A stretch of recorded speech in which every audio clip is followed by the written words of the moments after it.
அங்கண்மா ஞாலத்து அரசர் அபிமான பங்கமாய் வந்தினன் வள்ளிக்கட்டிற்கீழே சங்கம் இருப்பார் போல் வந்து தலை பெய்தோம் கிங்கிணிவாய்ச் செய்த தாமரை பூ போலே செங்கண் சிறுதே எம்மேல் விழியாவோ திங்களும் ஆதித்யனும் எழுந்தார் போல் அங்கண் இரண்டும் கொண்டு எங்கள் மேல் நோக்குதிகேல் எங்கள் மேல் சாபம் இழிந்தேலோரெம்பாவாய். இந்த பாடலின் பொருளை பார்ப்போம். கண்ணா, எங்களை விட உயர்ந்த வீரர்கள் இருக்கிறார்களா என தங்களை பற்றி பெருமையடித்து கொண்டவர்களும் இந்த பரந்த பூமியை ஆட்சி செய்தவர்களுமான அரசர்கள் மிகுந்த பணிவுடன் உன் பள்ளி கொண்டுள்ள கட்டிலை சுற்றிலும் சத்சங்கத்துக்கு வந்த பக்தர்களைப் போல காத்து நிற்கிறார்கள். அவர்களைப் போல நாங்களும் உன் அருகில் நிற்கிறோம்.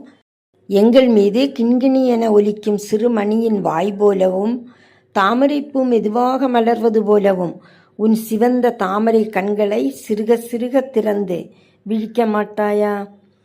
சந்திரனும் சூரியனும் உதித்தது போல அந்த கண்களை கொண்டு எங்களை பார்ப்பாயானால் எங்கள் மீதுள்ள எல்லா பாவங்களும் சாபங்களும் தீர்ந்துவிடுமே. இதுதான் இந்த பாடலின் பொருள். ஒருமுறை கூட இந்த பாடலை கேட்போம், மனப்பாடம் செய்து கொள்ளுங்கள்.